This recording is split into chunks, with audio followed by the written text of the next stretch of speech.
Diplomacy માટે એવું કહેવાય છે કે તમે તમારા મિત્રોને પસંદ કરી શકો છો, તમારા પાડોશીઓને નહીં. બે એવા પાડોશી દેશ જેમની વચ્ચે મોટા ભાગે સંબંધો કટુતા ભર્યા રહ્યા છે, ભારત અને પાકિસ્તાન. હવે બંને દેશોની 117 જાણીતી હસ્તીઓએ ભારતના પ્રધાનમંત્રી મોદી અને પાકિસ્તાનના પ્રધાનમંત્રી શાહબાઝ શરીફને ચિઠ્ઠી લખીને અપીલ કરી, ઘર્ષણ નહીં, સંવાદનો રસ્તો પસંદ કરો. હવે આખા મુદ્દાને વિગતવાર સમજીએ. હસ્તીઓએ ચિઠ્ઠી કેમ લખી? તો ભારત તરફથી 61 અને પાકિસ્તાન તરફથી 56 હસ્તીઓએ આ અપીલ પર સહી કરી છે. તેમાં બંને દેશોના રાજકીય નેતાઓ ઉપરાંત રાજદ્વારીઓ, શિક્ષણવિદો અને સામાજિક ક્ષેત્ર સાથે જોડાયેલા લોકો છે. હવે આ ચિઠ્ઠીમાં કોણ કોણ સામેલ છે એની વાત કરીએ. ભારત તરફથી મોટા ચહેરાઓ, જેમાં જમ્મુ કાશ્મીરના પૂર્વ મુખ્યમંત્રી ફારૂક અબ્દુલ્લા, જમ્મુ કાશ્મીરના પૂર્વ મુખ્યમંત્રી મહેબૂબા મુફ્તી, એમણે પણ આ ચિઠ્ઠી લખી છે અને કહ્યું છે કે બંને દેશોએ સંવાદ થકી સંબંધો સુધારવા જોઈએ. આ ઉપરાંત આરજેડીથી સાંસદ મનોજ ઝા, આરજેડીના નેતા છે મનોજ ઝા, એમણે પણ આ ચિઠ્ઠી લખી છે. અને આ ઉપરાંત પાકિસ્તાન તરફથી જે મોટો ચહેરો છે એ છે પૂર્વ વિદેશ મંત્રી ખુરશીદ મહમૂદ કસૂરી. મણિશંકર અય્યર ભારતના કોંગ્રેસના નેતા અને મોટો ચહેરો, એમણે પણ આ ચિઠ્ઠી લખી છે. આ હસ્તીઓએ બંને દેશો વચ્ચે સંપૂર્ણ રાજદ્વારી સંબંધો ફરી શરૂ કરવા, નવી દિલ્હી અને ઇસ્લામાબાદમાં હાઈ કમિશનરની નિમણૂક પુનઃસ્થાપિત કરવા અને બંને દેશોના નાગરિકો માટે સામાન્ય વિઝા સેવા ફરી શરૂ કરવાની અપીલ કરી છે. આ પત્રમાં શું કહેવાયું છે? ચિઠ્ઠી વાત કરીએ. ભારત અને પાકિસ્તાન મળીને દુનિયાના લગભગ 5મા ભાગના લોકોનું ઘર છે, એટલે કે 1/5, 20% લોકોનું ઘર છે. બંને દેશોની મોટી વસ્તી એ યુવાનોની છે. લોકોને એવું ભવિષ્ય જોઈએ છે જે શાંતિ, વિકાસ, સંપર્ક અને સહયોગ પર આધારિત હોય, સતત અવિશ્વાસ અને ઘર્ષણ પર નહીં. મતભેદો ઉકેલવા અને એક સ્થિર તથા સમૃદ્ધ ક્ષેત્ર બનાવવા માટે સતત વાતચીત અને સંપર્ક જ એ સૌથી શ્રેષ્ઠ માર્ગ છે. આ ચિઠ્ઠીમાં લખવામાં આવ્યું છે. પત્રમાં પ્રધાનમંત્રી મોદી અને પાકિસ્તાનના પ્રધાનમંત્રી શાહબાઝ શરીફને અનેક વિશ્વાસ વધારનારા પગલાં લેવા અપીલ કરાઈ છે. હવે વાત એ કરીએ કે આ ચિઠ્ઠીમાં મુખ્યત્વે મુદ્દાસરની કઈ કઈ માંગ કરવામાં આવી છે.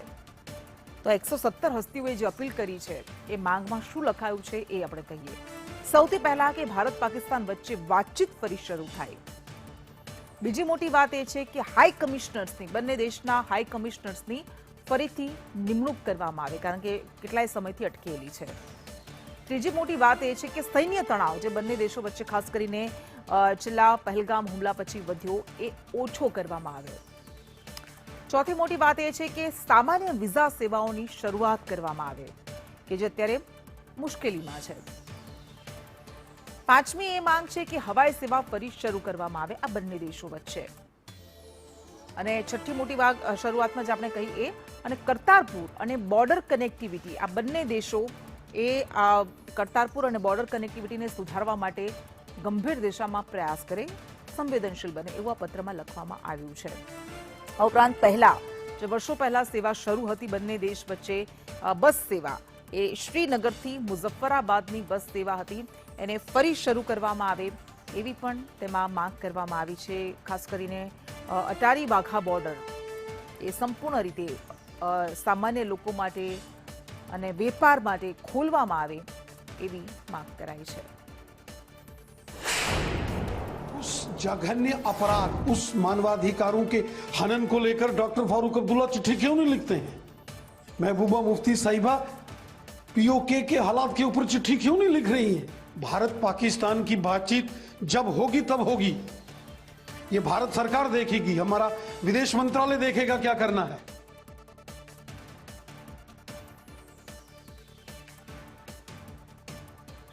ભારત પાકિસ્તાન વચ્ચે છેલ્લી મોટી વાતચીત ક્યારે થઈ હતી એની વાત કરીએ.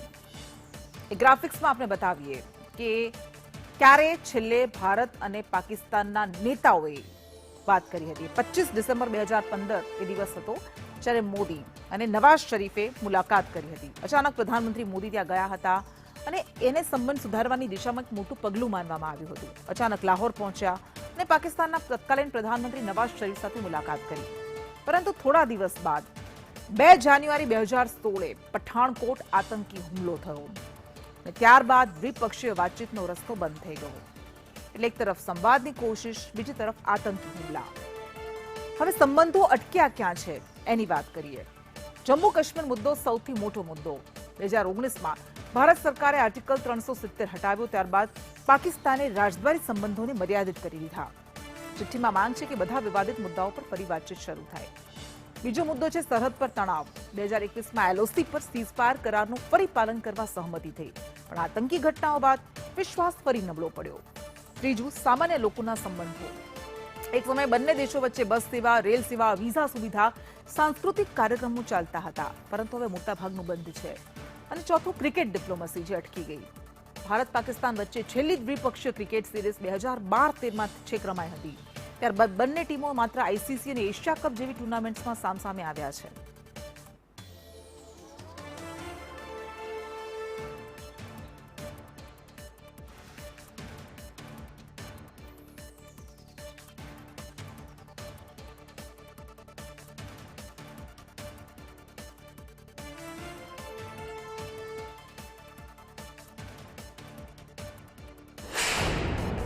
देखिए, भारत और पाकिस्तान के जो रिश्ते हैं उसकी सबसे बड़ी समस्या वो है कि पाकिस्तान ने जो क्रॉस बॉर्डर टेररिज्म को अपना पिछले 40 साल में लगातार भारत के खिलाफ किया है। एक के बाद एक लगातार टेरर अटैक किए। सबसे लास्ट में आपने देखा कि पहलगाम हुआ। अब भारत ने कहा कि जब तक कि आप टेररिज्म को नहीं छोड़ते हैं, एक नॉर्मल स्टेट की तरह बिहेव नहीं करते हैं, तब तक टॉक्स का क्या फ़ायदा है। तो वही भारत ने कहा है कि भाई talks and terror can not go together. तो ये बातें ध्यान रखने की है। क्या तब से लेकर के आज तक पाकिस्तान के बिहेवियर में कोई अंतर आया? उनके जो लीडर्स हैं वहाँ पे किस तरह की आपके ख़िलाफ़ बातें करते हैं, किस तरह की वहाँ से कमेंट्री आती है। दूसरी चीज़ ये है कि आज तक उन्होंने किसी भी टेररिस्ट को पकड़ा नहीं है, किसी के ख़िलाफ़ कोई एक्शन नहीं लिया है। तो जब कोई भी बात के ऊपर आपको नहीं दिख रहा है, तो ये कहना कि बातचीत करना चाहिए, किस चीज़ के बारे में बात करेंगे, आप मुझे ये बताइए। तो भारत सरकार का जो एक कदम है, दूसरा ऐसे बड़े सारे ट्रैक टू डायलॉग टाइप के भी होते हैं। ठीक है, इंटेलेक्चुअल्स का काम होता है आपस में डिस्कस करना एक दूसरे के साथ में, और हर आदमी शांति की बहाली करना चाहता है। लेकिन जो लोग सरकार में नहीं हैं और जो लोग सरकार में हैं, उनके परिप्रेक्ष्य अलग अलग होते हैं, क्योंकि उनको रियली ये समस्या का समाधान करना है, उसको देखना है, चैलेंज को निपटाना है। तो प्रधानमंत्री मोदी को आप चिट्ठी लिखिए या कुछ भी करिए, उससे क्या फ़र्क पड़ने वाला है। जब तक एक ग्राउंड रियलिटी बदलती नहीं है, तब तक मैं नहीं समझता कि किसी भी तरह की बातचीत का कोई हल निकलेगा।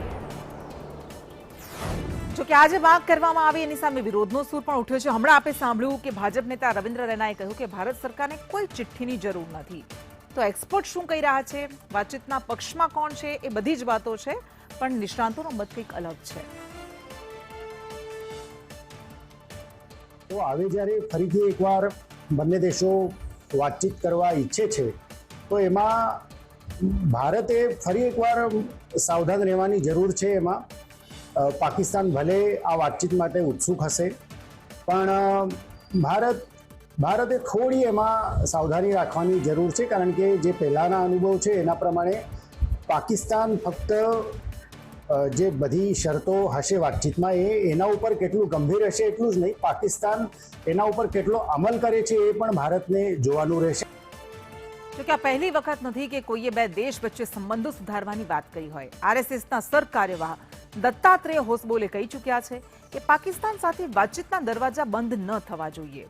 તો પૂર્વ સેના પ્રમુખ મનોજ મુકુંદ નરવણેએ પણ કહ્યું કે સરહદની બંને બાજુ સામાન્ય લોકો રહે છે, જેમને રાજકારણ સાથે કોઈ લેવા દેવા નથી. હવે ભારત પાકિસ્તાન સંબંધોમાં સૌથી મોટો સવાલ એ છે, શું શાંતિની શરૂઆત વાતચીતથી થશે કે પછી વિશ્વાસ જ્યાં સુધી પાછો નહીં આવે ત્યાં સુધી સંવાદ માત્ર એક વાત બની રહેશે.